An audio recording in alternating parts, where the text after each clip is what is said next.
Hello everyone, this is our 16th class on income tax for BCom 5th semester students, and today we are going to solve one 5 marks problem on residential status. In the previous class we have seen very simple problem on residential status. Today we are going to see one normal problem. Let us begin with the sum. Mr. Rahul leaves India for the first time on 1st December 2018 and arrives back on 1st December 2019. He again leaves India on 1st April 2020. Find out his residential status for the assessment year 2020 and 21. Here you can see that Mr. Rahul has left India on 1st December 2018 and he arrives back exactly after 1 year, that is on 1st December 2019. After arriving back in the month of December, he again leaves India on 1st April 2020. That means from December 1 to 31st March again he stays back in India and he leaves India again on 1st April 2020. Find out his residential status for the assessment year 2021. Before we start solving, we should know which is our previous year.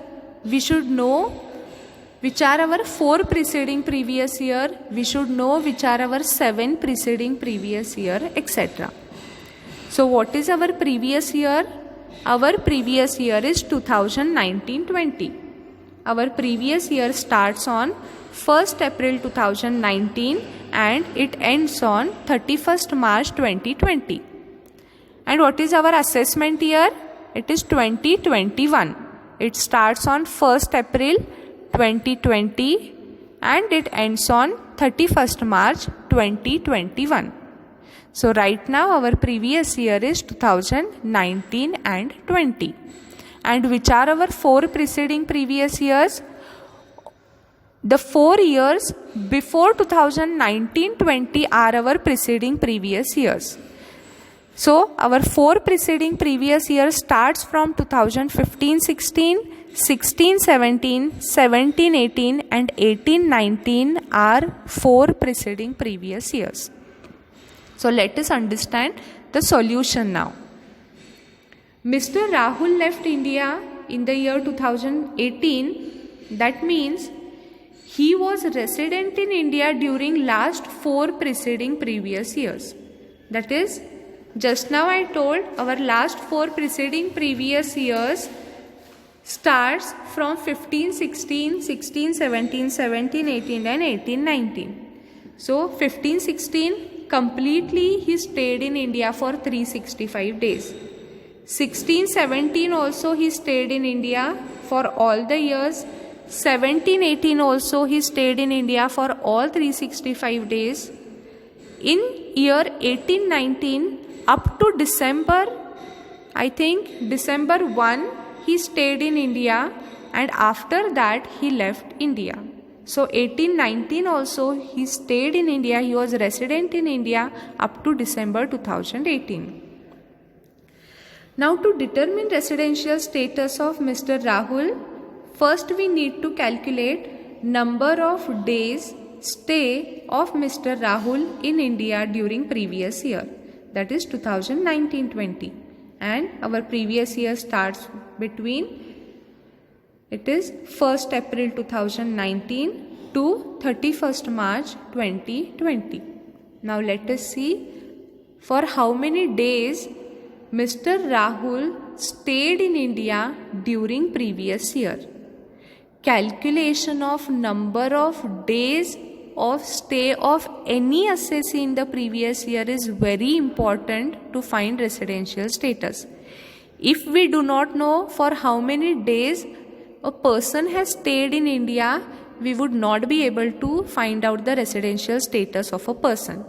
So whenever we are solving the sum, first we need to calculate number of days of stay of assessee. or a person. Now, calculation of number of days stay in the previous year 2019-20. As I told you, our previous year starts from 1st April 2019 and it ends on 31st March 2020. No doubt the previous year starts from 1st April 2019. But whether Mr. Rahul stayed in India in the year April 2019?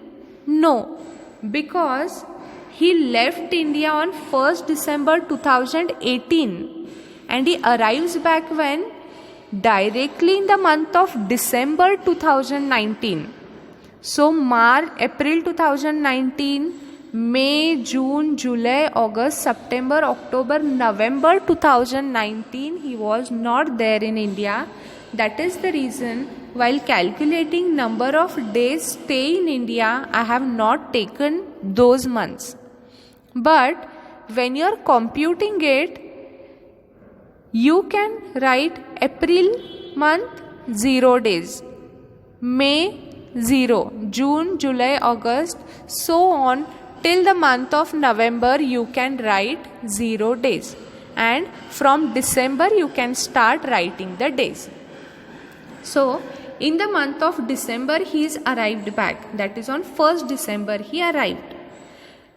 When we studied the rules for calculation of number of days, the first rule itself says that the day of leaving and the day of arriving into India, both days are inclusive or both days are counted. So 1st December 2019, he arrived back in India. He came back to India on 1st December 2019. So 1st December is also considered as stay in India. Okay. So 1st December 2019, including first day he has stayed in India, the total comes to 31 days in the month of December. In January 2020, he stayed for all 31 days. In the month of February 2020, he stayed for all 29 days. And in the month of March 2020, he stayed for 31 days. When he is left India again, see here in the second line, last sentence, he again leaves India on 1st April 2020. 1st April 2020 is our assessment year, right? We are concerned only about the previous year, that is 1st April 2019 to 31st March 2020. Next day, that is April 1, 2020 is our assessment year. Even if you are given any information relating to assessment year, we should not consider it when we are calculating the residential status of the assessee. So remember, 1st April 2020, we need not consider this information as it belongs to the assessment year. And we are calculating what? We are calculating number of days of stay of Mr. Rahul in the previous year, that is between 2019 and 20. So what are the total number of days Mr. Rahul stayed in India? It is 122 days. I have told in the previous class also. Now also I request you, whenever you are solving the sum, make sure that you are carrying with you notebook, your pen and your calculator. Okay. So we got now calculation of number of days, that is 122 days. After we find 122 days, now we can check the conditions. After checking conditions only, we get to know whether the person is ordinarily resident, not ordinarily resident or non-resident. So what are the conditions that we need to check? Number 1, basic conditions, and second is additional conditions. Let us check basic conditions first. What is the first basic condition says? A person has to stay in India at least for 182 days or more in the previous year. How many days Mr. Rahul has stayed in India? we calculated it is 122 days. And what is the first basic condition? It says that a person has to stay in India for 182 days.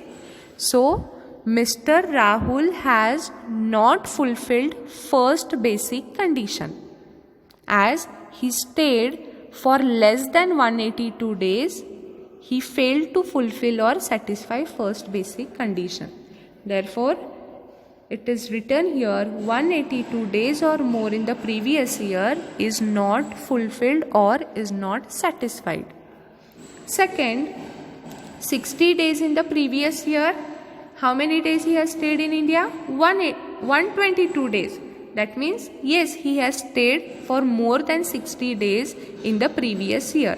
So, 60 days in previous year, I have written it as yes.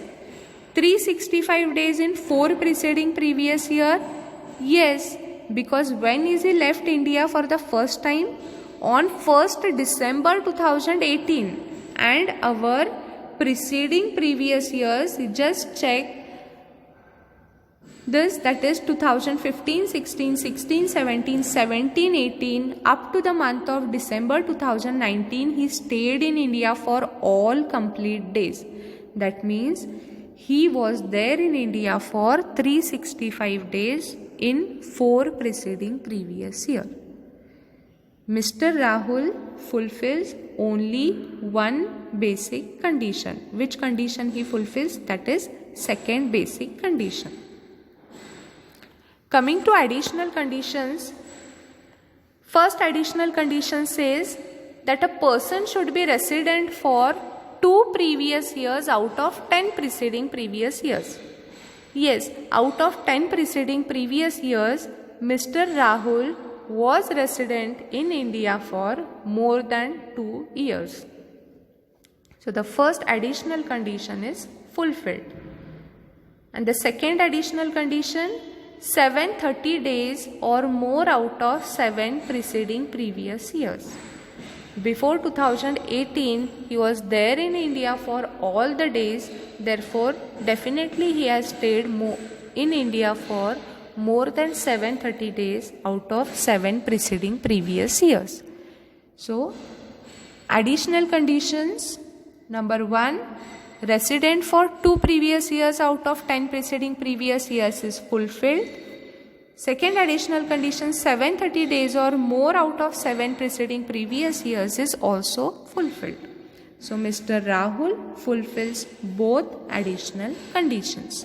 So, after checking basic conditions and additional conditions, we got to know that Mr. Rahul fulfills one basic condition and he fulfills both the additional conditions. When a person fulfills one basic and 2 additional conditions, he is known as what? He is known as ordinarily resident in India. So the residential status of Mr. Rahul is ordinarily resident in India with 122 days stay in the previous years. And you all know 2020 is a leap year. That is the reason in February I have taken 29 days. Otherwise, if it is not a leap year, we take 22 days in the previous year. 28 days in the previous year. I hope you have understood this sum. Whenever we are solving a sum, first you need to have a clear idea about when a person has left India, when is he arrived back, again when is he left India, and after how many days he is come back to India. Once you understand this, next step is to calculate number of days a person has stayed in India. Once you calculate number of days, check it with the basic conditions and later with the additional conditions. And remember one thing, if any one basic condition is fulfilled, then only check the additional conditions. If the basic condition itself is not fulfilled, you need not check the additional condition. That means the person is non-resident in India if fails to fulfill the basic condition.